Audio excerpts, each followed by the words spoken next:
Meus amigos e amigas do campo e da cidade, de vocês que amam uma boa história contada com a alma e o cheiro da terra molhada, de quem valoriza o suor honesto e os segredos guardados na poeira dos caminhos esquecidos. Preparem seus corações, porque o que tenho para lhes contar hoje é um pedaço vivo do Brasil profundo, daquele que pulsa nas memórias e nos sussurros da gente interiorana. É um conto que se enrosca nos ramos secos das árvores e se esconde sob a folhagem da Mata Atlântica, entre o mistério e a coragem de um homem simples.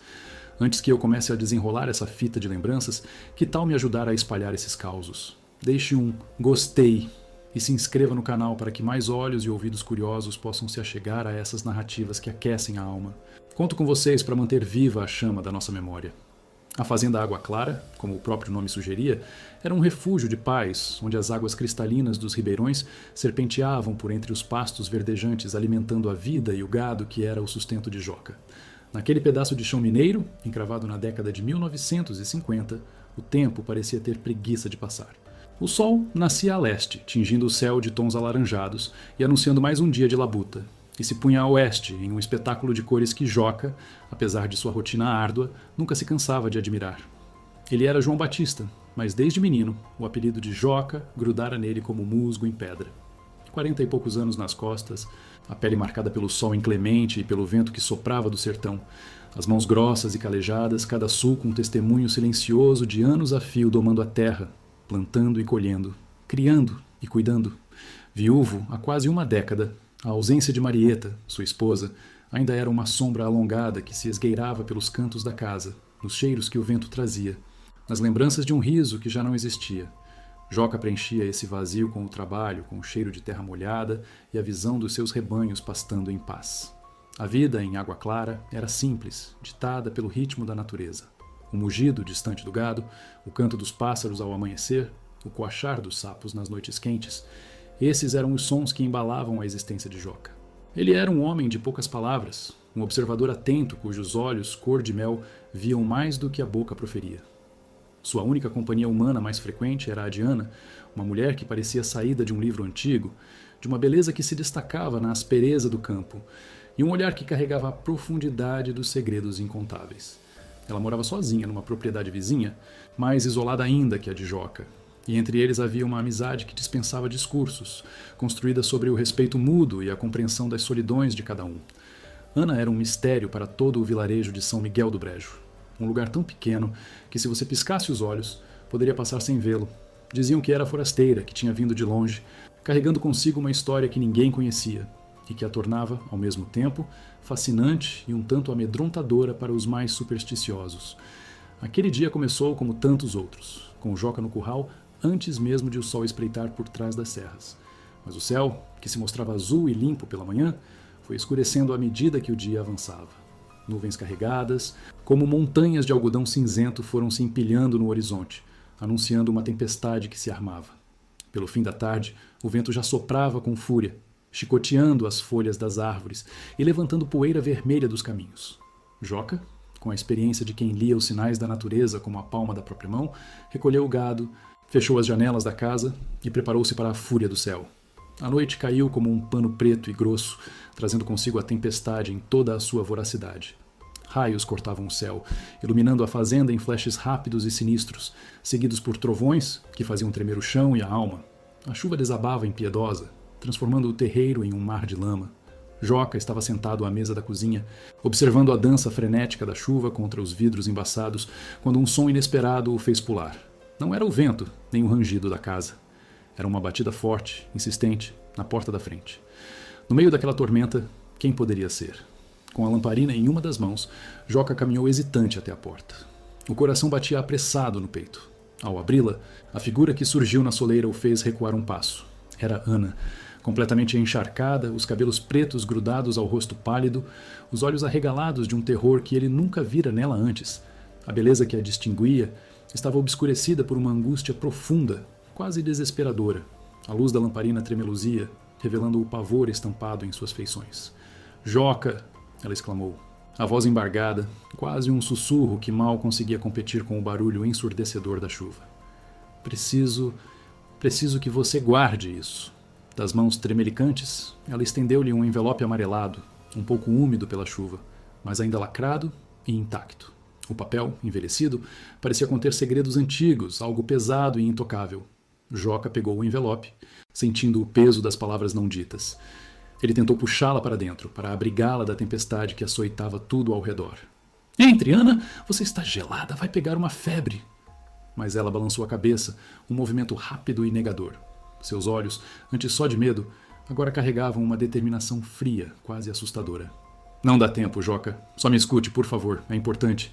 Ela se aproximou mais e Joca pôde sentir o hálito gelado do vento que a envolvia. Se eu sumir, Joca, leia isso primeiro. E não confie em ninguém. Ninguém mesmo. As palavras perfuraram o ar pesado de chuva e medo, fixando-se na mente de Joca como um ferro em brasa.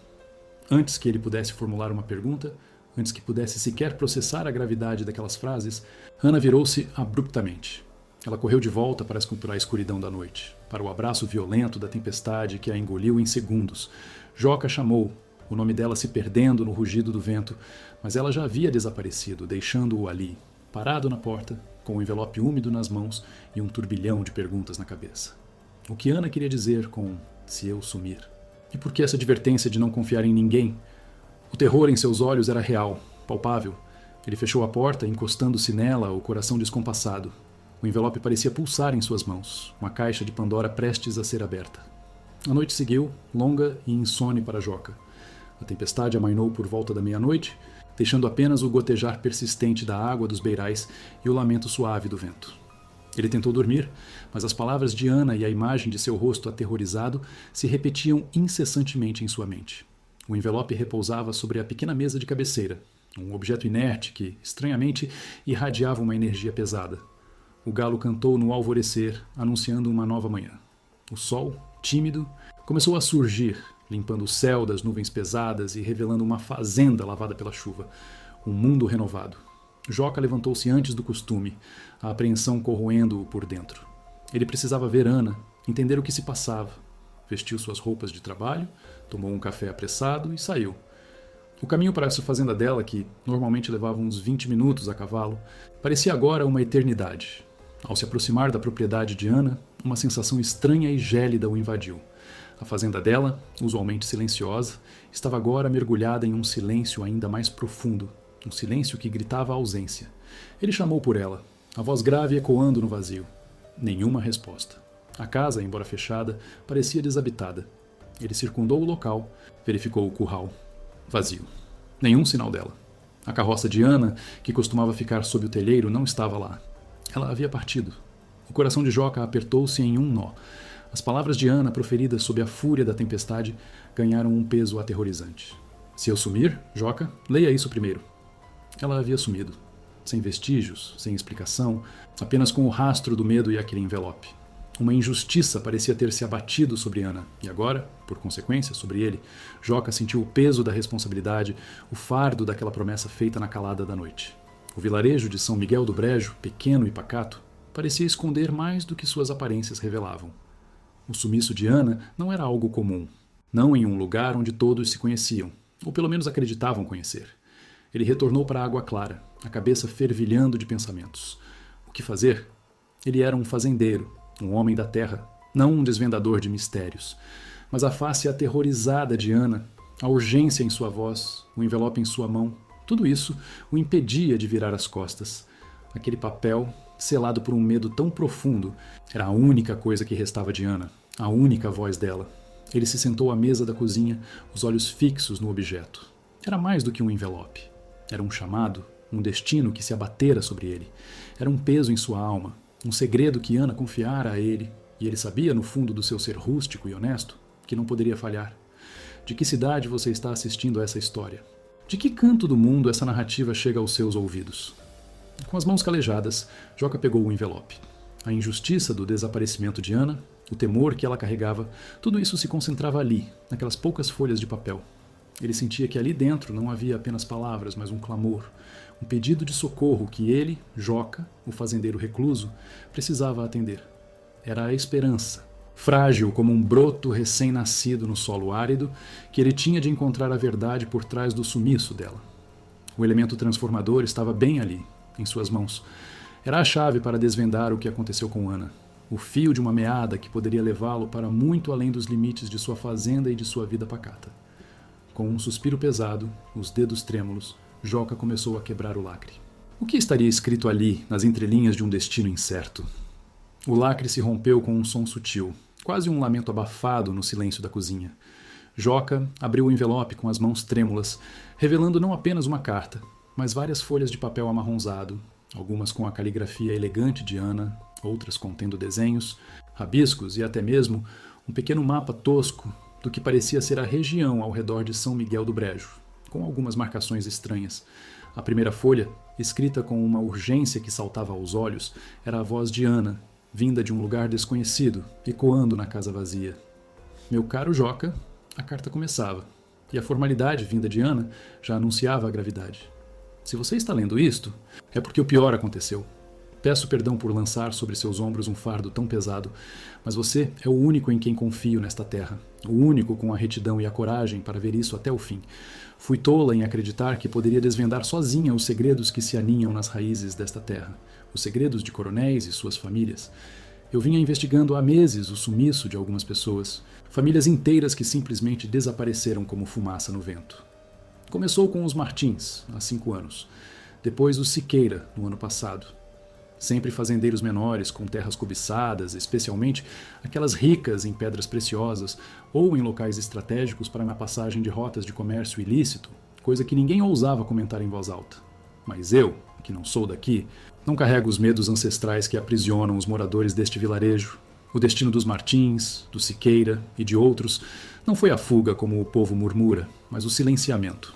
Eu descobri que há uma rede de homens poderosos liderados pelo coronel Epifânio, o mesmo que se apresenta como benfeitor da paróquia e que domina quase todo o comércio da região. Ele e seus capangas não hesitam em tirar do caminho quem se interpõe entre eles e o que desejam, seja terra, seja a rota de contrabando de diamantes que passa por São Miguel.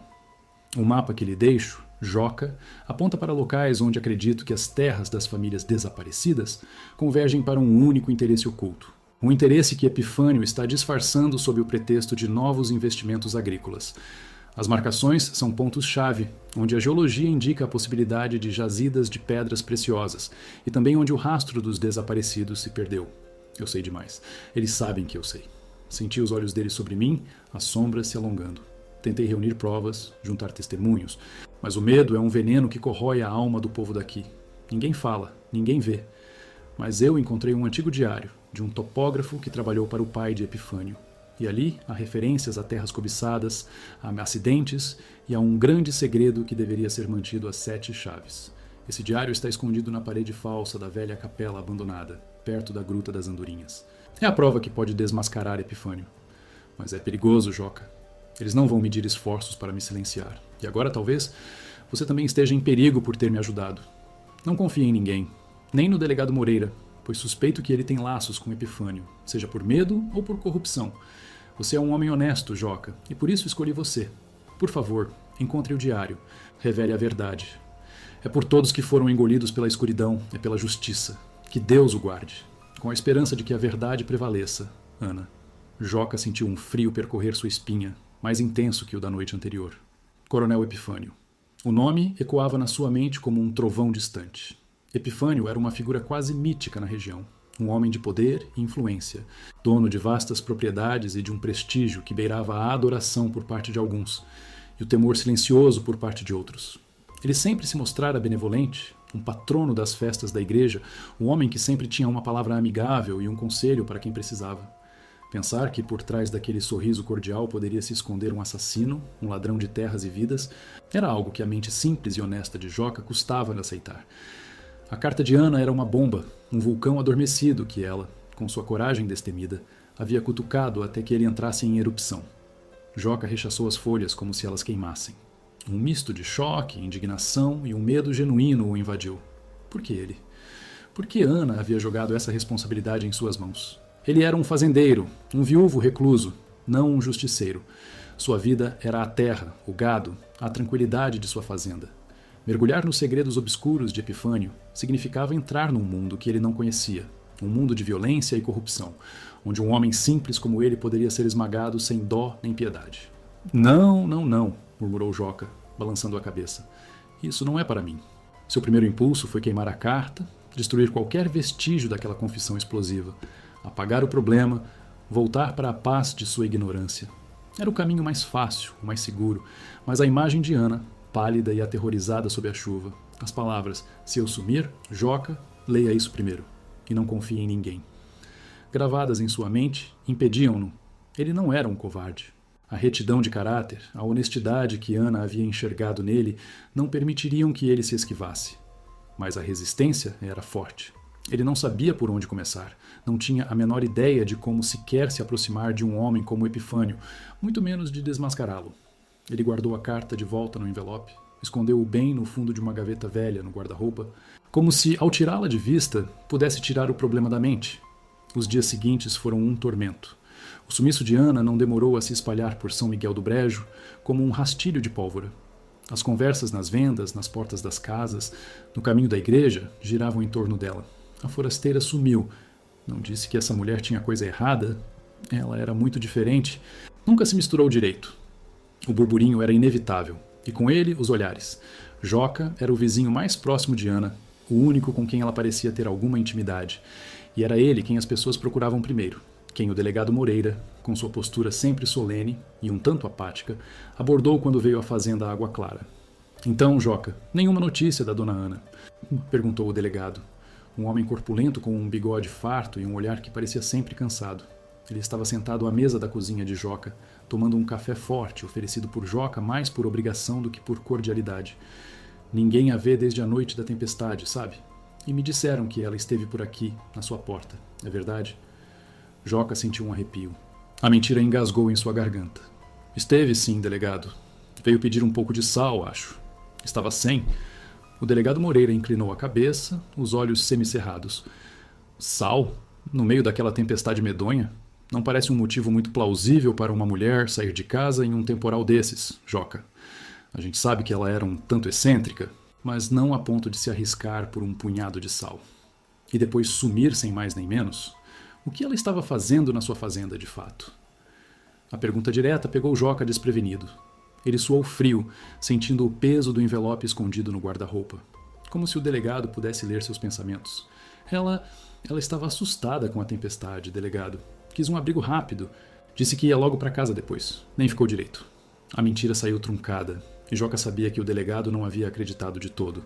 O olhar do homem pairava sobre ele, uma mistura de suspeita e cansaço. Joca sentia-se um rato encurralado. Entendi, disse Moreira, arrastando as palavras. Bom, se o senhor tiver alguma informação, qualquer coisa, por favor, me avise. Esse sumiço não cheira bem.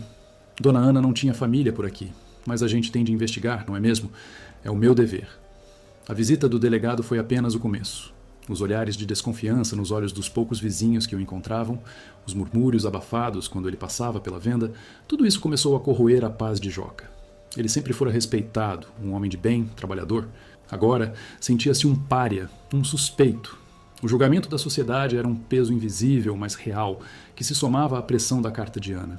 Ele não conseguia mais ignorar. O destino de Ana parecia, de alguma forma, enroscado ao seu. Naquela noite, depois de mais um dia de trabalho pesado que não conseguira afastar os pensamentos perturbadores, Joca pegou o envelope novamente. Desta vez, não houve resistência. A curiosidade e a necessidade de entender o que de fato estava acontecendo, combinadas com a dor de ver a reputação de Ana sendo manchada pelos sussurros do vilarejo e a sua própria sendo posta em xeque, o impeliam a agir.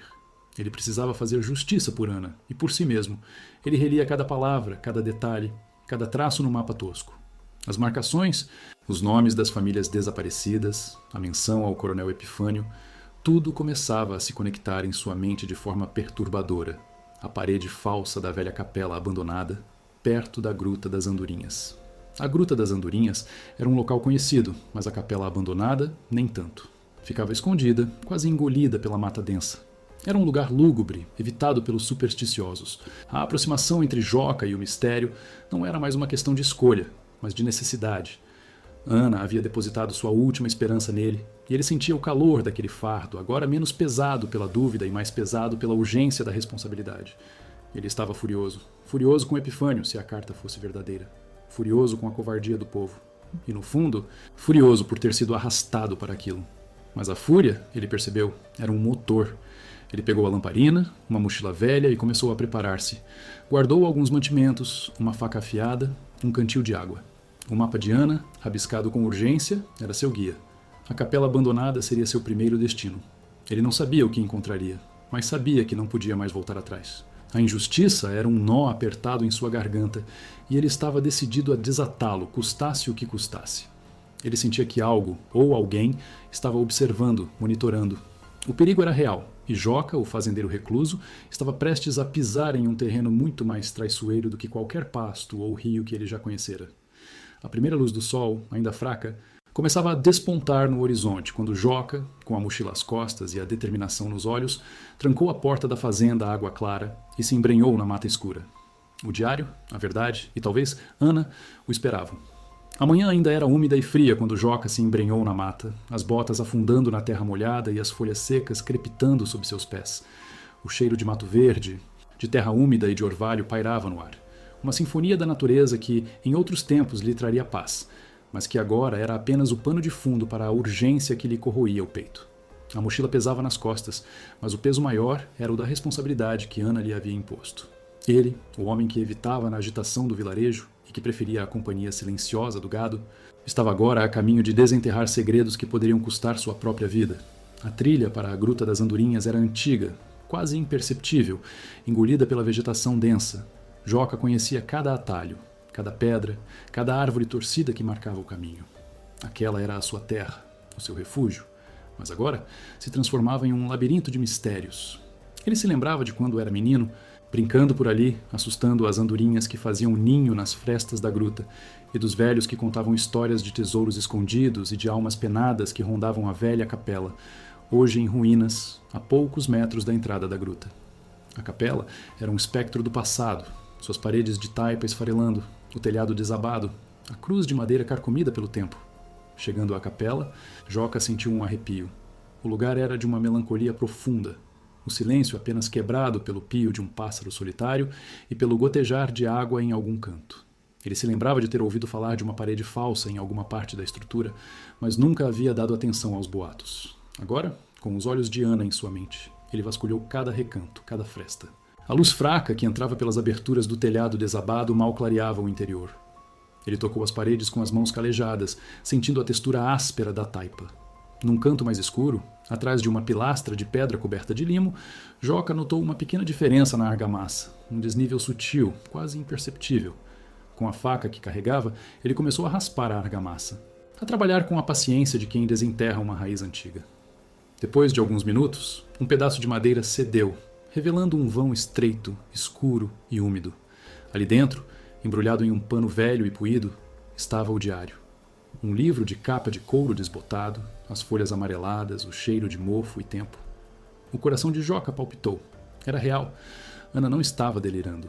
Ele pegou o diário com reverência, sentindo o peso da história em suas mãos. Fechou o vão com pedras e argamassa improvisada, tentando deixar o lugar como o encontrara. De volta à fazenda Água Clara, já no meio da tarde, Joca trancou-se em seu quarto. O diário de um topógrafo, um homem que trabalhou para o pai de Epifânio, estava agora em suas mãos. Ele abriu o livro, e a caligrafia precisa, quase matemática, de um homem meticuloso, preenchia as páginas. As anotações falavam de terras, medições, coordenadas geográficas, mas, mais adiante, as linhas começavam a se misturar com impressões pessoais, com medos e revelações. As terras dos Martins, o Siqueira, muito ricas em veios, valem uma fortuna. Mas o velho Epifânio, que Deus me perdoe, mas ele não mede esforços. Tivemos um acidente ontem com um dos colonos que reclamou da demarcação de sua terra. Disseram que foi picada de cobra, mas vi sangue, muito sangue. O velho tem um pacto com a terra, com o ouro que ela esconde e com o diabo para conseguir o que quer. Joca leu cada palavra, os olhos fixos nas páginas que revelavam uma história de cobiça e violência que se estendia por gerações. O diário detalhava não apenas as riquezas minerais escondidas nas terras cobiçadas, mas também os métodos brutais com que o pai de Epifânio e depois o próprio coronel se apoderavam delas. Testemunhos velados, datas de desaparecimentos que coincidiam com a aquisição de novas propriedades, a menção a uma rota do diamante que começava nos fundos das terras do velho Epifânio, cruzando São Miguel do Brejo e seguindo para o litoral. O delegado Moreira era citado em algumas passagens, como alguém que fazia vista grossa, para certas irregularidades, recebendo presentes em troca do seu silêncio. O diário era a prova irrefutável, a verdade nua e crua que Ana buscava. Mas também era uma sentença para quem a possuía. Joca sentiu o perigo real e imediato. Ele não poderia levar aquilo ao delegado Moreira. A confiança de Ana de não confiar em ninguém ecoava em seus ouvidos. Aquele livro era sua responsabilidade agora, e ele não poderia falhar. Mas o que fazer? Um homem simples, com um pedaço de papel que acusava o homem mais poderoso da região. A rotina da roça, que antes o acalmava, agora se misturava com a ansiedade. O cheiro do café coado na palha, que sua Marieta tanto gostava e que ele mantinha como um ritual matinal, parecia menos saboroso. O barulho da chuva forte, que antes o convidava à reflexão, agora lhe trazia a memória da noite em que Ana aparecera, aterrorizada, à sua porta. Ele cuidava do gado, capinava o terreiro, consertava a cerca, mas a mente estava longe, arquitetando planos, imaginando cenários. Ele precisava de ajuda, mas a quem recorrer? A fofoca em São Miguel do Brejo, entretanto, só crescia. O sumiço de Ana, somado à estranha reclusão de Joca, alimentava a imaginação do povo. Na venda de seu Joaquim, o ponto de encontro do vilarejo, as mulheres cochichavam enquanto compravam seus mantimentos. Mas você viu como o Joca anda esquisito, com o rosto mais fechado que porteira de fazenda brava, comentou Dona Aurora, a costureira, para Dona Custódia, a benzedeira. Ah, minha filha, e você esperava o quê? Aquela Ana era um mistério só. Quem sabe o que ela andava aprontando para ter desaparecido assim? E o Joca era o único que tinha a confiança dela, dizem. Vai ver, ele sabe de alguma coisa, ou está envolvido, retrucou Dona Custódia, seu olhar sagaz carregado de insinuações. Envolvido como, Custódia? Joca é um homem de bem, de princípios. Viúvo, sim, mas sempre respeitador. Defendeu o seu Agenor, o ferreiro, que ouvia a conversa de soslaio enquanto afiava uma enxada. Ah, Agenor, o que os olhos não veem, o coração não sente, não é mesmo? Ouvi dizer que o delegado Moreira foi lá na fazenda dele mais de uma vez. E ele, Joca, nem se deu ao trabalho de ajudar nas buscas por Ana. Não é estranho? Ele, que é um bom homem, tão solidário com os outros. As palavras de Dona Custódia, pontuadas pela sabedoria popular, plantavam a semente da dúvida. Joca sentia os olhares queimarem sobre ele, mesmo quando não estava presente. Ele evitava ir ao vilarejo, mandando o velho Chico, seu peão de confiança, buscar o que precisava. Mas até Chico voltava com ares de preocupação, os olhos mais baixos, evitando a conversa sobre Ana. A mancha em sua reputação, em seu bom nome, era uma dor quase física. Joca, que sempre pautou a vida pela honestidade e pela retidão, via-se agora sob uma nuvem de desconfiança e fofoca. Uma noite, durante uma dessas chuvas finas e persistentes que são comuns no interior, Joca estava sentado na varanda, observando as gotas d'água escorrendo pelo telhado. O cheiro de terra molhada e mato se misturava ao aroma do café que ele acabara de coar. O diário estava sobre a mesa, ao seu lado. Ele sentia-se só, mais só do que nunca. A ausência de Marieta era um vazio constante, mas a ausência de Ana e o mistério que a envolvia era um vazio inquietante, perturbador. Ele pensava no risco que corria. Se o coronel Epifânio descobrisse que ele tinha o diário, que sabia de seus segredos, o que aconteceria? Joca não tinha poder, nem influência. Apenas sua força de trabalho e sua moral inabalável. Mas essa moral, ele sabia, era seu maior tesouro. E era por ela que ele se sentia compelido a agir. Ele não podia permitir que a verdade fosse enterrada, que Ana fosse esquecida como mais uma das vítimas silenciosas do coronel. Ele releu a carta de Ana, a parte em que ela dizia: "Que Deus o guarde", com a esperança de que a verdade prevaleça. Joca fechou os olhos, respirou fundo. Ele precisava de um plano. Precisava de alguém, mesmo com a advertência de Ana, de não confiar em ninguém.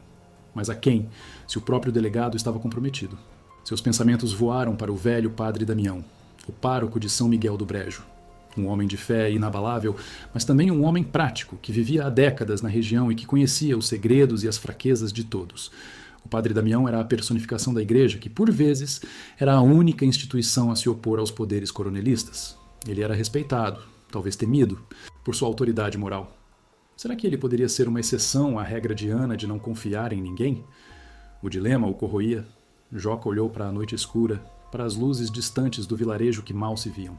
A fazenda Água Clara era um pequeno ponto de luz na imensidão da escuridão, um farol de esperança e talvez de perigo. O diário em suas mãos era o elemento transformador que mudara sua vida para sempre. Ele não era mais apenas Joca, o fazendeiro. Ele era o guardião de uma verdade perigosa e sabia que não poderia se esconder para sempre. Ele teria que enfrentar Epifânio de alguma forma. Mas como? Ele ainda não sabia. mas sabia que o padre Damião poderia ser a primeira peça desse quebra-cabeça, a única luz em seu caminho. A decisão estava tomada. Ele arriscaria. O destino de Ana e a justiça dependiam disso. A madrugada era fria e o céu, ainda adornado por um vestígio da lua minguante, começava a clarear preguiçosamente. Joca não havia dormido. A decisão de procurar o padre Damião, embora assustadora, trouxe uma espécie de alívio. Era a primeira vez que ele sentia que não estava completamente sozinho com o peso daquele segredo. Ele se vestiu, tomou um café sem açúcar e montou em seu velho cavalo, Trovão, antes mesmo do sol despontar por completo. O caminho até São Miguel do Brejo parecia mais longo naquela manhã, cada passo de Trovão ecoando a urgência que Joca sentia. Ao chegar ao vilarejo, Joca percebeu que as fofocas e os olhares não haviam diminuído. Pelo contrário, sentiu na pele a pontada da desconfiança quando um grupo de homens na venda parou de conversar abruptamente ao vê-lo passar, seus olhos perscrutando-o com uma curiosidade mórbida. Ele apressou o passo, o chapéu abaixado, evitando o contato visual. Dirigiu-se diretamente à igreja, um edifício simples, de paredes brancas e torre baixa, que era o coração espiritual daquela comunidade. O padre Damião, um homem já grisalho de uns 60 anos, com um rosto marcado pelas preces e pela sabedoria que só a vida no interior pode proporcionar, estava no confessionário quando Joca chegou. Joca esperou pacientemente na sacristia, o diário debaixo do braço, embrulhado em um pano para não chamar atenção. O cheiro de incenso, de cera e de flores secas preenchia o ambiente, trazendo uma efêmera sensação de paz. Quando o padre Damião finalmente o chamou, Joca sentiu o nó na garganta. Sentou-se diante do sacerdote, que o observou com um olhar calmo e profundo. Bom dia, meu filho Joca. O que te traz à casa do senhor tão cedo e com essa cara de preocupação?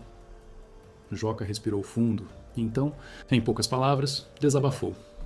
Contou sobre a visita de Ana na noite da tempestade, sobre o envelope e a carta, sobre o diário que tinha em mãos e os segredos que ele revelava sobre o coronel Epifânio. O padre Damião ouvia atentamente, os olhos fixos em Joca, sem demonstrar surpresa, mas com uma seriedade que denotava a gravidade da situação. Ao terminar, Joca estendeu o diário para o padre. Aqui está, padre. É tudo o que Ana me deixou. Ela sumiu, e eu não sei o que fazer. O delegado Moreira não é de confiança e eu sou só um fazendeiro, padre. Mas não posso ignorar isso. Não posso deixar que o que aconteceu com Ana se repita com outros. O padre Damião pegou o diário, folheou as páginas com cuidado, seus olhos percorrendo a caligrafia precisa do topógrafo. Um longo silêncio se seguiu, que Joca sentiu como uma eternidade. O padre fechou o livro, suspirou. Meu filho, você está com um fardo pesado, muito pesado. Epifânio. Ah, Epifânio. Há anos que ouço murmúrios sobre a forma como ele adquiriu suas terras, sobre gente que sumiu, mas nunca houve provas. As pessoas têm medo, um medo que paralisa, que cega. O que Ana descobriu, e o que este diário revela, é a ponta de um iceberg de maldade que se esconde debaixo da aparente tranquilidade de São Miguel do Brejo. O padre olhou para Joca, e nos olhos dele, Joca viu não apenas a fé, mas também a determinação. Você agiu corretamente ao vir até mim, Joca. Este diário é a prova que pode desmascarar Epifânio. Mas é um caminho perigoso, muito perigoso. Se ele souber que este diário está em suas mãos, sua vida estará em risco. A sua e a de quem estiver ao seu lado. Joca sentiu um aperto no peito, mas a determinação de padre Damião o contagiou. Eu não tenho medo, padre. Eu sinto que devo isso a Ana e sinto que é o certo a fazer. Ela confiou em mim. O padre Damião assentiu. Sim, meu filho. Ela confiou em você e eu confio em você. Vamos manter este diário escondido aqui, na igreja, onde ninguém ousaria procurar. E vamos pensar em como usar essas informações com sabedoria. Precisamos de um plano e de aliados. Mas, acima de tudo, precisamos de prudência. Epifânio é astuto e tem olhos e ouvidos em todo lugar. A conversa com o padre Damião estabeleceu um laço invisível entre eles, um pacto de confiança e um segredo compartilhado que aliviou um pouco o peso sobre os ombros de Joca. Saber que não estava mais sozinho, que tinha o apoio de uma figura tão respeitada quanto o padre, trouxe-lhe um novo alento. Ali, na sacristia, com o cheiro de velas queimadas e a promessa de justiça pairando no ar, Joca sentiu uma fagulha de esperança. Falando em alento e esperança, vocês que acompanham essa história, o que acham desse laço que se forma entre Joca e o padre? Se essa narrativa está tocando seu coração e te prendendo como uma boa história do interior, que tal deixar um gostei aqui no vídeo? É um gesto simples, mas que ajuda muito a levar essas tramas para mais gente. A vida de Joca não voltou ao normal, mas ganhou um novo propósito. Ele continuava com a rotina da fazenda, mas agora cada tarefa era feita com um olho no gado e outro na sombra, sempre alerta. Às vezes, encontrava-se com o padre Damião em encontros discretos à noite, na fazenda ou nos arredores da igreja, discutindo as próximas etapas do plano. O padre, com sua vasta rede de contatos e seu conhecimento das famílias da região, começou a investigar os nomes mencionados no diário e na carta de Ana, procurando parentes distantes, antigos funcionários, qualquer um que pudesse ter alguma informação adicional sem levantar suspeitas. Você conseguiria viver nessa época, com essa carga de desconfiança e mistério, sem ter a quem recorrer senão à sua própria coragem. A fofoca no vilarejo, entretanto, continuava a crescer como um mato daninho. O sumiço de Ana já não era apenas um mistério, era uma mancha no nome de Joca. Os olhares de desconfiança se tornaram abertos, os murmúrios mais audíveis. As pessoas evitavam Joca, como se ele fosse um leproso. Quando ele, por necessidade, ia à venda, o silêncio era pesado, e as poucas palavras trocadas eram frias e distantes. Seu velho amigo Chico, o peão, começou a se sentir mal com a situação, a família dele pressionando-o para não se envolver com Joca. Seu Joca, me perdoe, mas o povo está dizendo muita coisa. E o coronel Epifânio, ele tem perguntado por que a gente anda tão recluso. Ele parece interessado demais na fazenda da Ana e no senhor. Chico confessou uma tarde, o rosto tenso, os olhos baixos. As palavras de Chico acenderam um alerta em Joca. Epifânio estava interessado. Ele estava sentindo a pressão, a movimentação. O cerco estava se fechando. Joca sabia que não podia vacilar, mas a sensação de impotência era esmagadora. Uma semana depois, enquanto Joca cuidava de uma vaca que havia parido na noite anterior, um garoto do vilarejo, filho do sapateiro, chegou à fazenda ofegante. Trazia um pequeno envelope, sem remetente, mas com o nome de Joca escrito em uma caligrafia firme e elegante. Seu Joca, meu pai mandou entregar isso para o senhor.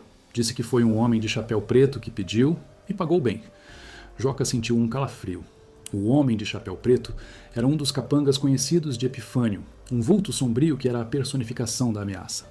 Ele abriu o envelope e uma única folha de papel escorregou para suas mãos. A mensagem era curta, sem rodeios, escrita à máquina. Sabemos que você tem o que é nosso. É melhor devolver, ou sua fazenda e sua vida terão um fim, em breve. Não havia assinatura, mas Joca não precisava de uma. O sangue gelou em suas veias. Epifânio sabia. Ele sabia que o diário estava com Joca, ou pelo menos que Joca estava envolvido. A ameaça era real, palpável, e não era mais um sussurro no escuro. Era uma declaração de guerra. Naquela noite, Joca sentou-se na varanda de sua casa, o envelope com a ameaça na mão, as palavras ecoando em sua mente. O céu estava limpo, a lua cheia iluminava sua fazenda com uma luz prateada, quase irreal. A beleza da noite contrastava cruelmente com o terror que ele sentia. Ele olhou para a vasta extensão de suas terras, para a casa que Marieta havia tanto amado, para o curral onde seu gado descansava. Tudo aquilo estava sob ameaça. Tudo poderia desmoronar a qualquer momento. O coronel Epifânio não brincava. Ele havia perdido a Ana e agora, talvez, ele perdesse tudo. A crise estava na porta, pronta para engoli-lo. Ele não sabia o que fazer, mas sabia que o tempo estava se esgotando. A noite varou a madrugada com Joca na varanda, os olhos fixos na linha do horizonte onde o sol começaria a nascer. O cheiro de orvalho misturava-se ao fumo do seu cachimbo, mas nem o tabaco conseguia acalmar a tempestade que rugia em seu peito. A carta de Epifânio era um punhal cravado em sua tranquilidade, uma premonição sombria que Joca sabia que se cumpriria. Não era mais uma questão de se, mas de quando. A ameaça não era um blefe, era uma promessa de destruição. Ele sentia o cerco se fechando, o ar rareando.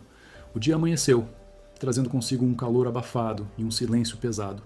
Joca tentou manter a rotina, alimentar o gado, fazer os reparos na cerca, mas a mente estava longe. Cada ruído na mata, cada sombra projetada pelas árvores era um alerta. Ele sabia que precisava agir, mas o que poderia fazer um homem só contra o poder de um coronel? O diário estava seguro com o padre Damião, mas Epifânio sabia que Joca era o elo. A primeira demonstração da fúria do coronel não demorou a chegar. Era final de tarde, o sol já se inclinava para o poente, pintando o céu de laranja e roxo quando Joca estava no curral, separando o gado. De repente, ouviu o som de cascos de cavalos se aproximando em velocidade. Não era o passo ritmado dos tropeiros, nem o trote de um vizinho. Era um galope furioso, pesado, de quem não tinha pressa de esconder sua presença. Joca ergueu os olhos e viu uma nuvem de poeira vermelha no caminho que levava à sua fazenda. 4 cavaleiros, figuras robustas, de chapéus abaixados, galopavam em sua direção. Eram os capangas de Epifânio. Ele reconheceu o homem à frente. Tio Barnabé, um sujeito com uma cicatriz que lhe atravessava o rosto, conhecido por sua crueldade e lealdade cega ao coronel. Joca sentiu o sangue gelar nas veias. Ele estava sozinho, desarmado, no meio do curral. Não havia para onde correr, nem onde se esconder. Ele apertou os punhos, a determinação em seus olhos, apesar do medo. Não demonstraria fraqueza. Os capangas cercaram Joca, fazendo seus cavalos empinarem, levantando mais poeira e espalhando o gado assustado. Tio Barnabé desceu do cavalo com um pulo ágil, sua figura imponente projetando uma sombra ameaçadora sobre Joca. Os outros 3 permaneceram montados, criando um cerco intimidador. Boa tarde, seu Joca, disse tio Barnabé, com um sorriso torto que não alcançava seus olhos frios. O coronel Epifânio manda lembranças e uma pergunta. Onde está o que você pegou da forasteira? Joca manteve a voz firme, mesmo sentindo o tremor nas pernas. Não sei do que o senhor está falando. Não peguei nada de ninguém. Tio Barnabé riu, um som áspero e sem humor. Ora, Joca. O coronel não gosta de brincadeiras. Ele sabe que a Ana esteve aqui, na noite que sumiu. E ele sabe que ela te entregou um envelope. O que tinha naquele envelope? O diário, não é? A confirmação de que Epifânio sabia do diário atingiu Joca como um golpe. Eles tinham informantes, e a rede do coronel era mais eficiente do que ele imaginava. Eu não tenho diário nenhum. Joca insistiu, tentando disfarçar a surpresa. A Ana não me deu nada além de um boa noite antes de ir embora. Tio Barnabé balançou a cabeça, o sorriso se desfazendo em uma carranca. Não dificulte as coisas, Joca. O coronel Epifânio é um homem paciente, mas a paciência dele tem limite. Se você não entregar o que é dele, as consequências serão desagradáveis. Ele fez um sinal para um dos capangas montados. Em um piscar de olhos, o capanga sacou um rifle e disparou um tiro para o alto. O estampido ecoou na fazenda, assustando ainda mais o gado e fazendo Joca estremecer. Este é só um aviso, Joca, tio Barnabé continuou, a voz grave e ameaçadora. O coronel gosta muito de suas terras, mas ele gosta ainda mais de justiça. E a justiça dele é rápida. Queremos o diário de volta. E queremos que você pare de se meter onde não é chamado. Senão, sua linda fazenda Água Clara, essa que sua mulher tanto amava, vai virar cinzas. E você... Bem, você pode ter o mesmo destino da forasteira. As palavras perfuraram Joca como facas. O destino de Ana, o incêndio de sua fazenda, tudo o que ele amava. Era uma ameaça direta, sem rodeios. A impotência o dominou. O que poderia ele fazer? Tio Barnabé fez outro sinal e os capangas começaram a se mover. Um deles desceu do cavalo e, com um lampião, se aproximou de um fardo de feno perto do celeiro. Com um gesto rápido e cruel, ele ateou fogo ao feno. As chamas se espalharam rapidamente, lambendo o feno seco com uma voracidade aterrorizante. O celeiro, feito de madeira, estava em risco. O cheiro de fumaça e de feno queimado preencheu o ar. Isso é só um aperitivo, Joca, tio Barnabé disse, a voz impassível. Até amanhã de manhã. Se o diário não aparecer, voltaremos e não deixaremos nada de pé. Os capangas montaram em seus cavalos e, com um último olhar ameaçador, partiram em um galope furioso, deixando Joca sozinho em meio à fumaça e ao terror. Joca, em choque, correu para apagar o incêndio. Com baldes d'água e terra, ele lutou contra as chamas que ameaçavam consumir seu celeiro e, por extensão, sua vida. O suor escorria pelo rosto, misturado à fuligem. A luta foi árdua, desesperadora, mas ele conseguiu conter o fogo antes que ele se alastrasse. O celeiro estava chamuscado, mas intacto. O feno, destruído. Os animais assustados berravam no curral. Com as mãos queimadas e o corpo exausto, Joca sentou-se na varanda, observando a fumaça subir lentamente para o céu estrelado. A luz da lua iluminava a cena de destruição, tornando-a ainda mais sombria. Eles haviam cumprido a ameaça. Não foi um acidente, foi um aviso deliberado, brutal. Ele pensou no diário, seguro na igreja com o padre Damião. Eles queriam aquilo, e não parariam por nada. Joca se sentia encurralado. Sua fazenda, sua vida, tudo o que ele construíra com tanto suor e carinho estava na mira de Epifânio. Ele parecia ter perdido tudo. A paz, a segurança, a esperança. Na manhã seguinte, a notícia do incêndio correu pelo vilarejo como um vento gelado. Os olhares para Joca se tornaram ainda mais pesados. Alguns vizinhos, talvez com medo de serem associados a ele, evitaram-no completamente. Outros, curiosos e maledicentes, o observavam de longe, sussurrando. O delegado Moreira apareceu na fazenda com seu jeito arrastado e inspecionou os danos. Parece que foi descuido, Joca. Lampião perto do feno, essas coisas acontecem, disse o delegado, com um tom de voz que não disfarçava a indiferença. Joca olhou para ele, incrédulo. Não foi descuido, delegado. Foram os homens do coronel Epifânio. Eles vieram aqui e atearam fogo, me ameaçaram. Moreira levantou uma sobrancelha, um sorriso irônico nos lábios. Os homens do coronel? Joca, o senhor está ficando delirante com esse sumiço da Ana. O coronel Epifânio é um homem de bem, de família. Não faria uma coisa dessas. Além do mais, o senhor tem provas? A falta de provas, a impotência de Joca, era um golpe ainda mais duro. O delegado, como Ana previra, estava comprometido. Joca percebeu que estava sozinho na luta, sem apoio das autoridades, vilipendiado pela comunidade e diretamente ameaçado por um homem poderoso e cruel. Ele não podia contar com ninguém além do padre Damião, mas o padre, sozinho, também não era suficiente. Joca sentiu um desespero profundo. A fazenda Água Clara, o legado de sua família, o santuário que ele havia protegido com tanto zelo estava em perigo iminente. Ele não podia entregar o diário, não depois de tudo o que Ana havia sacrificado. Mas como proteger sua casa, seus animais, sua própria vida? Ele estava em uma encruzilhada. Parecia que não havia saída, que a força bruta de Epifânio o esmagaria. Ele sentiu a dor da injustiça se transformar em um fogo ardente em seu peito. Ele não se renderia, não permitiria que Epifânio vencesse. Mas ele precisava de um plano, de uma estratégia que fosse além da força bruta. Precisava ser mais astuto, mais rápido, mais inteligente. Ele se lembrava de uma frase que sua avó costumava dizer: quando o rio está bravio, o jeito é aprender a remar contra a corrente. E Joca, o fazendeiro de Água Clara, estava prestes a aprender a remar contra a mais traiçoeira das correntes. O que faria para proteger sua terra e buscar justiça para Ana? A resposta parecia estar em algum lugar, escondida nas dobras de sua própria história, de sua própria astúcia. A tempestade apenas começara. A fumaça do incêndio, que ainda pairava sobre os restos chamuscados do feno, era o perfume amargo da ameaça cumprida.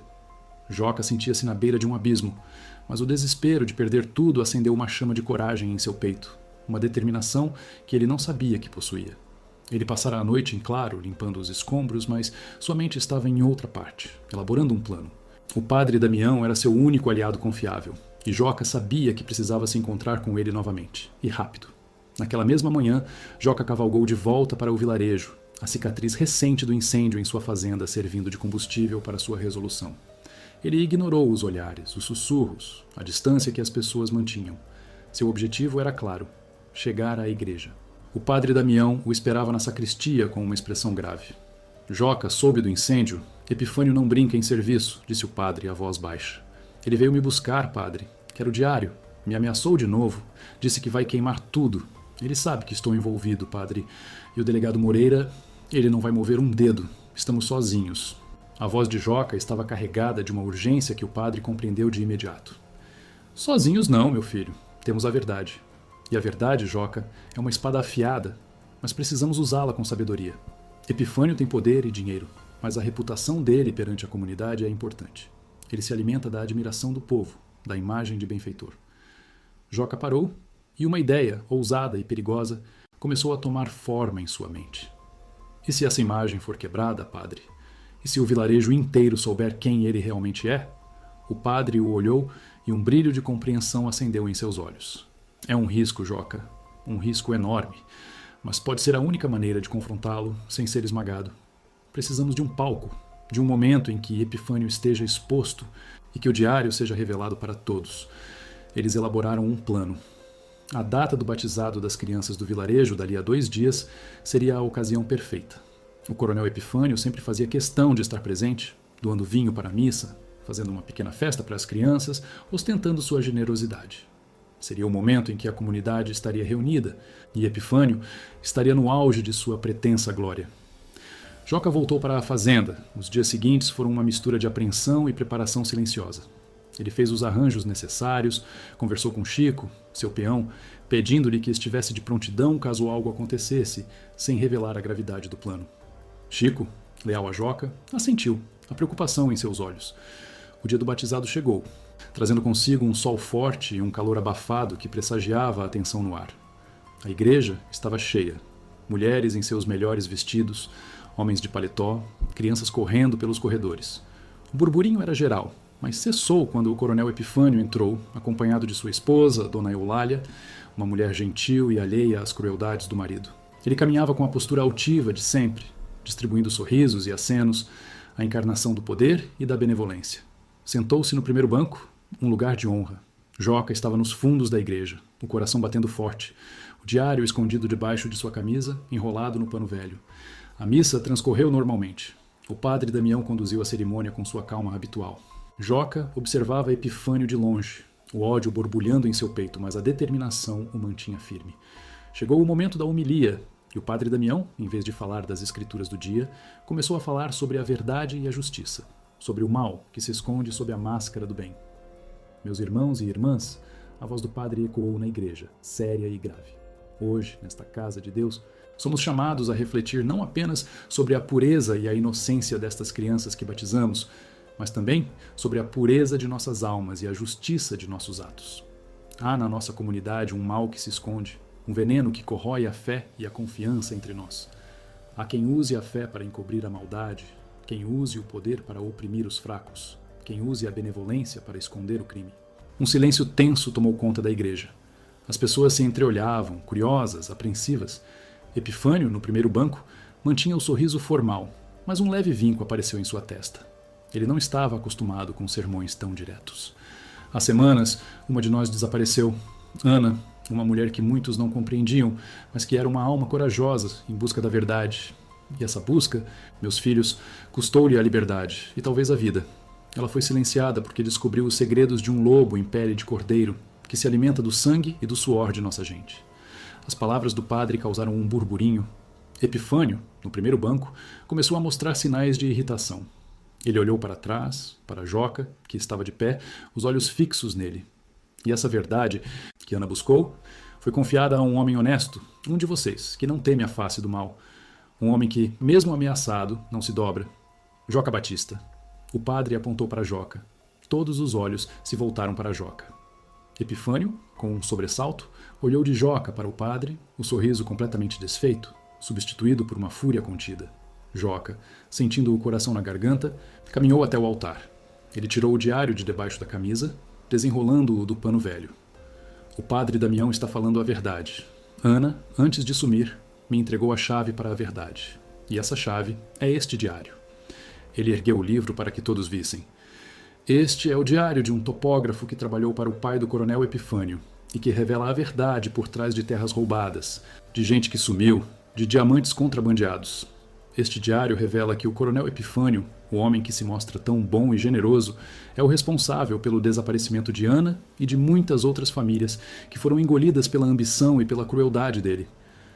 As palavras de Joca foram um trovão. Um grito de horror escapou de Dona Eulália, a esposa de Epifânio. O burburinho na igreja se transformou em clamor, em indignação.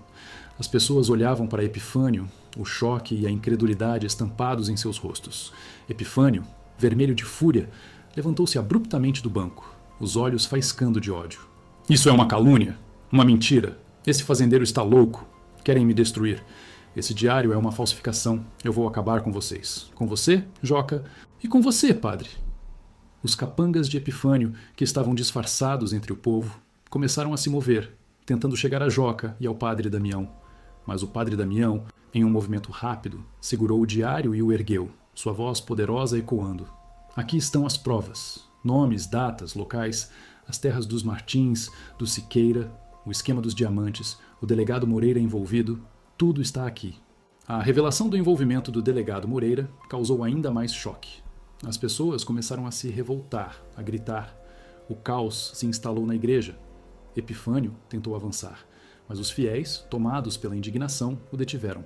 O padre e Joca, com a ajuda de alguns homens mais corajosos da comunidade, conseguiram segurar os capangas, que agora se viam em minoria e expostos. No meio da confusão, Chico, que estava do lado de fora da igreja aguardando o sinal, havia alertado a guarda rural de uma cidade vizinha, que não estava sob o domínio de Epifânio.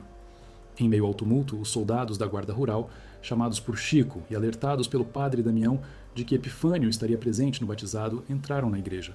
A chegada dos homens fardados armados pôs fim à confusão. O coronel Epifânio e seus capangas foram presos ali mesmo, em meio aos gritos de "assassino! Se ladrão!" da multidão enfurecida. O delegado Moreira, pego de surpresa e desmascarado, tentou fugir, mas foi contido e preso também. A justiça, uma justiça humana, feita pela coragem de um fazendeiro e a fé de um padre, havia chegado. A notícia da prisão de Epifânio e de seus comparsas se espalhou como um raio. O vilarejo de São Miguel do Brejo, antes adormecido pelo medo, despertou para a verdade. O diário, com suas provas irrefutáveis, foi entregue às autoridades, E as investigações revelaram não apenas os assassinatos das famílias desaparecidas, mas também o vasto esquema de contrabando de diamantes que Epifânio comandava. Os corpos de Ana e de outras vítimas foram encontrados em jazidas de minério escondidas, um fim cruel para quem ousara se opor ao coronel. Joca, antes um recluso, tornou-se um herói relutante. A fazenda Água Clara, que por pouco não foi consumida pelo fogo, voltou a ser um refúgio de paz.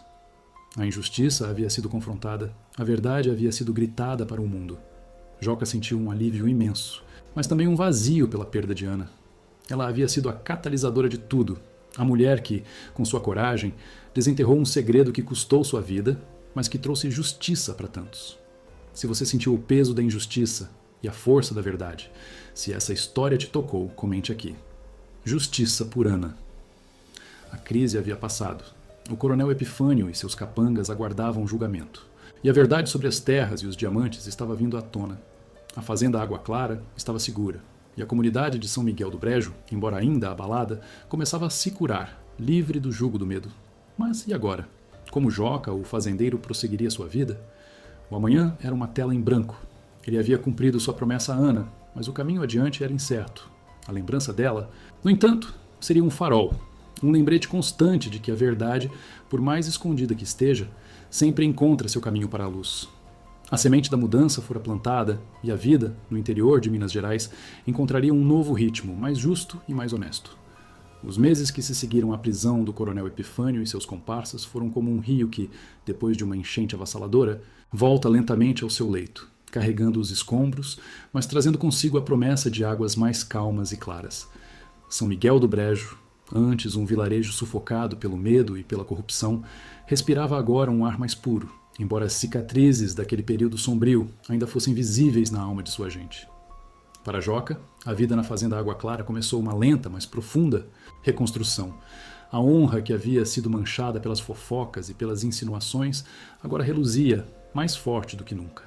De acusado, ele se tornou o herói relutante, o homem simples que ousou erguer-se contra a tirania. Os vizinhos que antes desviavam o olhar, agora o cumprimentavam com respeito sincero, alguns até com um pedido de desculpas velado. A venda de seu Joaquim, antes um palco para cochichos maledicentes, ouvia agora histórias de sua bravura. O padre Damião foi incansável em sua missão de cura. Ele pregava sobre perdão, mas também sobre justiça e vigilância, lembrando a todos que a liberdade é um bem precioso que precisa ser defendido diariamente. Com a queda de Epifânio, a rota de contrabando de diamantes foi desmantelada, e um novo delegado, um homem íntegro vindo da capital, assumiu o posto, prometendo uma nova era de ordem e legalidade. As terras roubadas foram gradualmente devolvidas aos seus legítimos herdeiros, um processo lento, mas que trouxe uma ponta de alívio às famílias que haviam perdido tudo. Os corpos das vítimas de Epifânio, incluindo Ana, foram finalmente encontrados e puderam ter um descanso digno, dando aos familiares a chance de fazer seu luto. Joca, embora aliviado pela justiça, sentia a ausência de Ana como um nó em seu peito. Ela havia sido a fagulha que acendeu a chama, a mulher corajosa que, mesmo sabendo dos riscos, lutou pela verdade.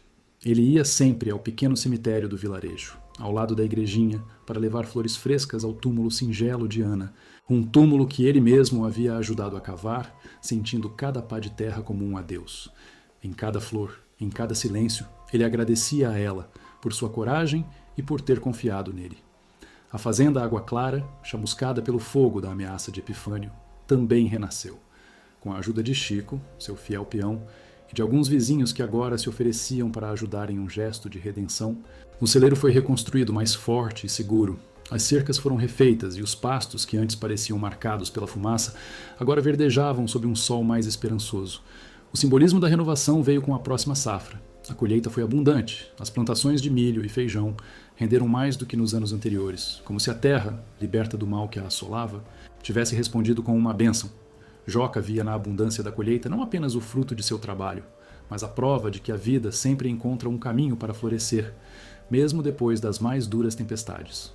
Mas a maior das renovações veio de uma maneira inesperada. Entre as famílias que haviam sido afetadas por Epifânio, havia a de Pedro, um garoto de uns 10 anos, esperto e silencioso, que havia perdido os pais nas tramas do coronel. Ele era um órfão, sem rumo, vagando pelo vilarejo, olhos tristes e cheios de uma sabedoria precoce. Joca, com seu coração grande e acostumado à solidão, ofereceu ao menino um lugar na fazenda Água Clara. Pedro, no início, era desconfiado, mas a gentileza e a paciência de Joca foram quebrando as barreiras do medo e da dor. Ele ensinou ao menino a lidar com o gado, a cuidar da terra, a reconhecer os sinais da natureza. Joca, que nunca teve filhos, descobriu em Pedro a alegria de um afeto paterno. O garoto, por sua vez, encontrou em Joca não apenas um protetor, mas um pai, um mentor, um porto seguro. O silêncio da fazenda Água Clara foi preenchido por risos, por conversas simples à beira do fogão a lenha, pelo som das botas de Pedro correndo pelo terreiro. A casa, antes um lembrete da solidão de Joca, agora ressoava com a promessa de um novo futuro. Em uma tarde ensolarada, Joca e Pedro estavam sentados na varanda, observando o sol se pôr, pintando o céu de cores quentes e nostálgicas. O cheiro de café coado pairava no ar, e o mugido distante do gado embalava a quietude do momento. Seu Joca, Pedro disse, a voz suave. O senhor é um herói. Joca sorriu, um sorriso genuíno que raramente aparecia em seu rosto marcado. Não, meu filho, herói foi Ana. Eu só fiz o que era certo. E tive a sorte de ter amigos como o padre Damião e você. A vida é assim, Pedro. Às vezes a gente acha que está sozinho, mas a gente sempre tem quem nos ajude a levantar e a lutar pelo que é justo. Ele olhou para a fazenda, para o celeiro reconstruído, para o gado pastando em paz. Sentiu uma gratidão profunda por tudo que havia conquistado e superado. A injustiça havia sido confrontada, o mal, exposto. A vida, com suas dores e suas alegrias, seguia seu curso e Joca estava pronto para abraçá-la. Ele sabia que o amanhã traria novos desafios, mas agora ele tinha força, fé e um novo propósito. Meus amigos e amigas, de todos os cantos do nosso Brasil, vejam como uma história de coragem e retidão pode florescer mesmo no solo mais árido da injustiça. Joca, um homem simples do interior, nos mostrou que a fé, a amizade e a busca pela verdade são as ferramentas mais poderosas para combater o mal. Que a história de Ana e de Joca nos inspire a nunca nos calarmos diante do que é errado, a proteger os que não podem se defender e a sempre acreditar na força da justiça. Se você se emocionou com essa jornada, se sentiu o cheiro da terra e a pulsação da vida no campo, deixe o seu gostei neste vídeo. Sua curtida ajuda a espalhar essas narrativas que aquecem a alma. Não se esqueça de se inscrever no canal para não perder nenhuma de nossas histórias e compartilhe com seus amigos e familiares.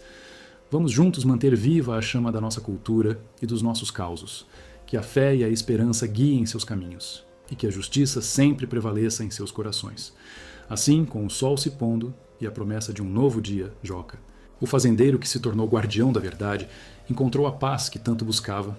Ao seu lado, Pedro, o menino que encontrou um lar, era o símbolo vivo de que, mesmo depois das mais densas trevas, a vida encontra um jeito de recomeçar, mais forte e mais luminosa. E a memória de Ana, a mulher que entregou um envelope e disse: se eu sumir, leia isso primeiro, permaneceria para sempre. Como um farol de coragem, iluminando os caminhos da fazenda Água Clara e do coração de Joca,